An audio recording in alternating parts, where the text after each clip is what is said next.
بسم اللہ الرحمن الرحیم۔ دوستوں میں ہوں مہران علی اور آپ دیکھ رہے ہیں Mehran TV YouTube channel. آج میں آپ کو الف شفق کے novel the 40 rules of love کے چیپٹر 14 کی سمری اردو میں بتاؤں گا۔ ٹائٹل ہے شمس اور یہ سیٹنگ ہے بغداد نے 18 دسمبر 1243، 18 دسمبر 1243، درویش لاج۔ جب شدید سردی کی وجہ سے سڑکوں پر برف جمی ہوئی تھی اور اس شدید موسم میں کیسرے سے ایک شخص درویش خانے میں آتا ہے اور ایک خط جو وہ اپنے ساتھ لایا ہوتا ہے وہ ماسٹر بابا زمان کو دے دیتا۔ وہاں بیٹھے ہوئے تمام لوگ گھبرا جاتے ہیں کہ اس طوفانی موسم میں کوئی بہت اہم اور حساس پیغام ہی بھیجا جا سکتا ہے، لیکن شمس پرسکون تھا کہ اللہ جبار ہے جس کی مرضی کے بغیر کائنات میں ایک پتا بھی نہیں ہل سکتا۔ پھر ماسٹر بابا زمان تمام درویشوں کو اکٹھے کر کے بتاتا ہے کہ دور دراز علاقے میں ایک عالم رہتا ہے جو آپ میں سے کسی ایک درویش سے ملنا چاہتا ہے اور اپنا روحانی علم اس تک منتقل کرنا چاہتا ہے۔ بابا زمان کہتا ہے کہ وہاں جانے والا ہو سکتا ہے واپس نہ آ سکے۔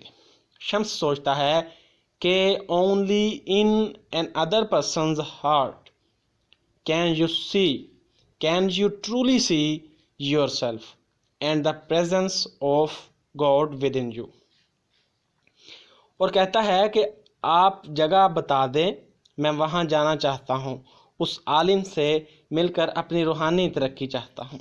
بابا زمان نے یہ کہہ کر بات ٹال دی کہ آپ ہمارے مہمان ہو، اور اس میٹنگ کو ختم کر کے کہا کہ اس موضوع کو ہم اب بہار کے موسم میں ڈسکس کریں گے، یعنی ابھی ونٹر کا موسم چل رہا تھا، وہ کہتے ہیں کہ اب ہم سپرنگ کے موسم میں تقریباً 3 ماہ کے بعد اس موضوع کو ڈسکس کریں گے۔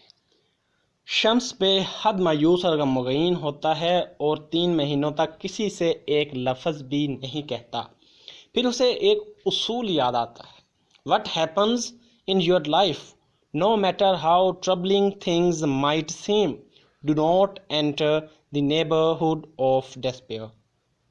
Even when all doors closed, God will open up a new door only for you. Be thankful. It's easy to be thankful when all is well. A Sufi is thankful not only for what he has been given, but also for all that he has been denied. پھر جناب spring آ جاتی ہے، دوبارہ meeting ہوتی ہے۔ شمس نے خود کو پیش کیا کینڈیڈیٹ کے طور پر، اور اب کوئی اور راضی بھی نہیں ہے، کینڈیڈیٹ بھی نہیں ہے، صرف شمس ہے جس نے اپنے آپ کو پیش کیا۔ لیکن اس بار بھی بابا زمان نے کہا کہ اس بات کا فیصلہ میں خزاں میں کروں گا، آٹم میں کروں گا کہ شمس کو بھیجا جائے گا یا نہیں۔